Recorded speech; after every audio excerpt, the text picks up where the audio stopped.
ग्रह का मतलब अलग है, राशि का मतलब अलग है, खाने का मतलब अलग है। तीन मोटी मोटी कैटेगरी के बारे में अभी तक अपन ने बात करी थी, हाँ के ना। जुपिटर जो होता है, जुपिटर की सबसे पहले अपन बात करते हैं। जुपिटर सोलर सिस्टम के अंदर सबसे बड़ा प्लैनेट है। जुपिटर क्या है जी। सोलर सिस्टम का, सन को छोड़ दो, सन प्लैनेट की कैटेगरी में नहीं आता है। ज्योतिषी दृष्टि से हम अगर देखेंगे तो सन को भी हम प्लैनेट ही मानेंगे। सोलर सिस्टम के अंदर सन के अलावा जो बाकी प्लैनेट्स हैं, बाकी के जो 6 प्लैनेट्स हैं, Rahu Ketu are not planets, they are nodes. एक पोजीशन मिल गई। सबसे पहले बात करते हैं जुपिटर की। जो हमने कल टोटल 9 प्लैनेट पढ़े थे, 9 प्लैनेट में से 7 प्लैनेट संडे मंडे के थे, उसमें से सबसे बड़ा प्लैनेट है जुपिटर। जुपिटर जो है वो देखना देता है। जिस व्यक्ति को दिखता है, जो कहता है कि मेरे को पता है क्या हो रहा है, ये मेरे को दिख रहा है, उसके सामने कोई राजनीति करने की भी कोशिश करता है, उसको पता चल जाता है। दैट मीन्स ये एट्रीब्यूट किसका है? ये एट्रीब्यूट जुपिटर का है, ये एट्रीब्यूट बृहस्पति का है। बोलने की जो शक्ति होती है, कम्युनिकेशन स्टाइल जो होती है, व्यक्ति जो बात करता है, वो एट्रीब्यूट बुध से आता है। बुध मरकरी, सूर्य के सबसे पास वाला जो प्लैनेट है, दैट इज मरकरी। अभी स्काई व्यू के अंदर करीब 4 साढ़े 4 बजे के आसपास देखा था, तो सन के पास में राशि का वो सिंबल देखा था बस। कौन सी राशि का सिंबल था ये बताओ? स्पाइसेस। स्पाइसेस था। जी जी। सूर्य के सबसे प्लैनेट है सोलर सिस्टम में मरकरी। मरकरी। जब भी जन्म पर गए तो मरकरी या तो सन के साथ में बैठा होगा, या सन से एक खाना पीछे होगा, या एक खाना आगे होगा। आप खोलोगे तो जो स्काई व्यू लाइट दिखाई थी मैंने, वो इसलिए दिखाई थी आपको पता चले कि इस ज़ोडिएक के अंदर, जो धरती के चारों तरफ ज़ोडिएक है, उसके अंदर कौन सा प्लैनेट कौन सी पोजीशन पर बैठा हुआ है, उसमें किस किस तरीके के फिल्टर्स लगे हुए हैं।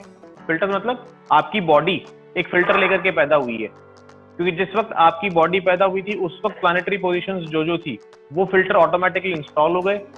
प्लैनेट अपनी पोजीशन पे फिक्स बैठा है, उसकी रोटेशन फिक्स है, उसकी धुरी फिक्स है, उसकी राशि टू राशि चेंज करने की जो टाइमिंग है वो फिक्स है।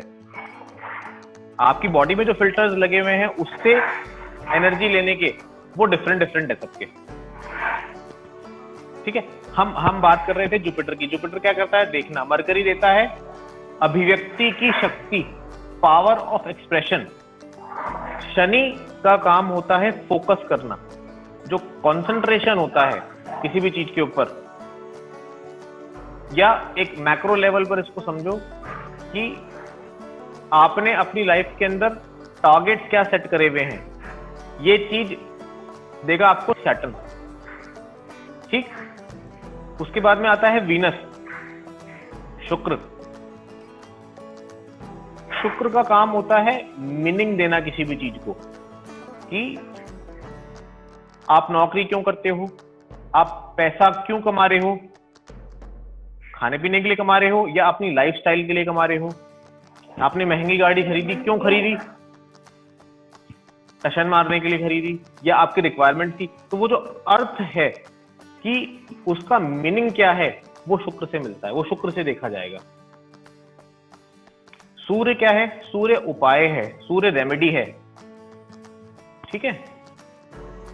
केतु जो है, दिमाग में जो क्वेश्चंस पॉपअप होते हैं वो केतु की वजह से होते हैं। केतु क्या है? सर, धड़। तो धड़ वाला जो पार्ट था, जो गर्दन कट गई थी, नीचे का जो बेस वाला पार्ट था, दैट इज क्वेश्चन। उसको जवाब पता ही नहीं है, क्योंकि वो बिना सर का है। तो जिसपे सर नहीं है वो सवाल ही सवाल है। ये क्या, ये ऐसे क्यों, ये क्यों, ये कैसे हुआ, ये कैसे होगा, इसको कैसे करना है, ये सब केतु है, ठीक है। आंसर जो है वो चंद्रमा है। केतु का जो आंसर है वो कौन है? चंद्रमा। केतु के ऊपर क्या था? सर। सर को क्या बोला गया? राहु बोला गया। राहु क्या है? राहु अटेंशन है, अटेंशन का मतलब राखी सावंत ने क्या किया, अटेंशन सीख करने की कोशिश करी, that was due to Rahu, उसमें राहु का कहीं ना कहीं रोल था। तो ये जो अटेंशन वाली, जब भी अटेंशन का टर्म आएगा, जब भी ध्यान की बात करने के लिए अपन बात करेंगे, तो वहां पर राहु का इन्वॉल्वमेंट जरूर होगा। ठीक है, हमने एक बेसिक चार्ट बनाया था कल, उस बेसिक चार्ट के अंदर जो सबसे पहला खाना था, उसके अंदर 1 नंबर राशि लिखी हुई थी जी। 1 नंबर राशि का लॉर्ड कौन था? मंगल। मंगल।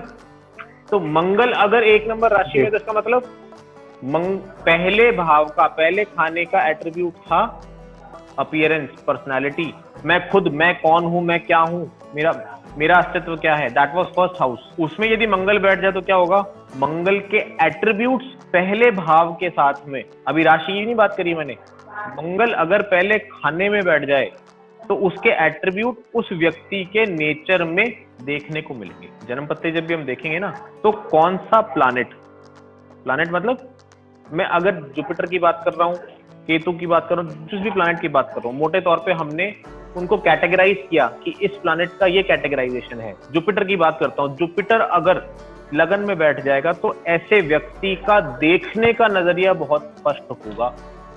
केतु अगर लगन में बैठ जाएगा तो ऐसा व्यक्ति सवाल बहुत करेगा।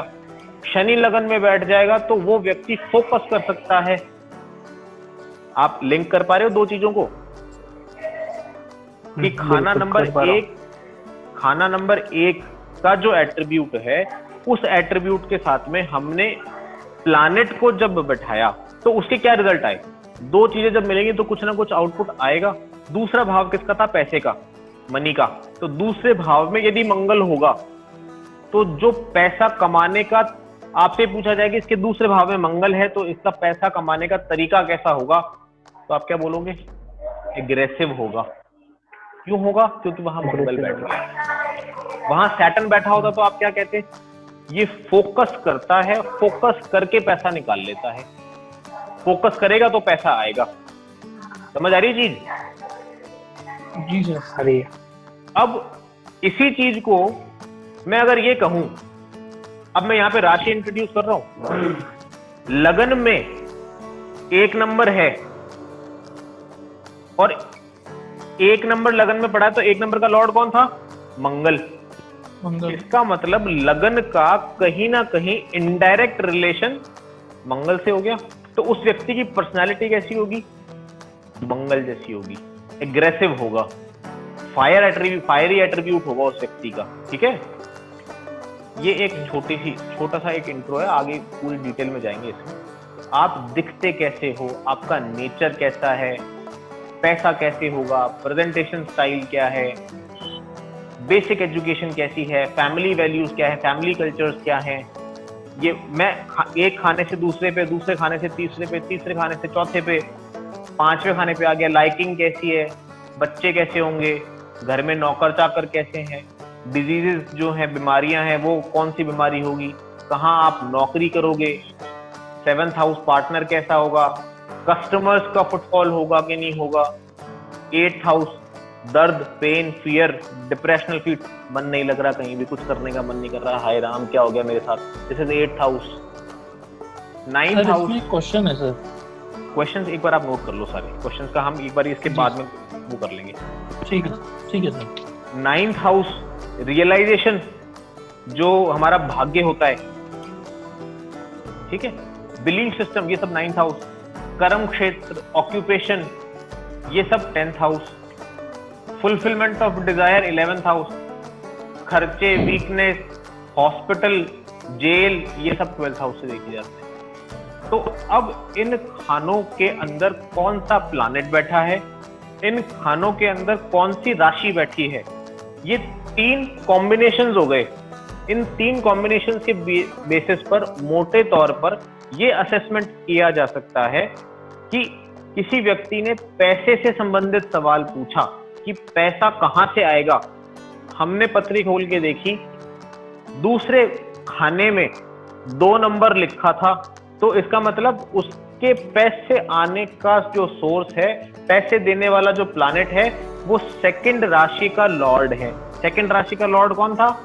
वीनस। शुक्र। तो पैसा देने की रिस्पॉन्सिबिलिटी कहीं ना कहीं उसके अंदर शुक्र का इन्वॉल्वमेंट आ जाता है। कैसे आएगा, क्या आएगा, वो आगे की बात है, पर मोटे तौर पर ये चीज लिंक समझ में आ रही है कि कैसे हमको एक मैक्रो लेवल पर फर्स्ट व्यू के अंदर देखना है कि पत्री खुलते ही कि ये प्लैनेट ये करेगा, ये प्लैनेट ये करेगा, इसका ये एट्रीब्यूट है, इसका ये एट्रीब्यूट है। ये वाली चीज सबसे पहले कंठस्थ होना जरूरी है, मेमोराइज होना बहुत जरूरी है। ठीक है।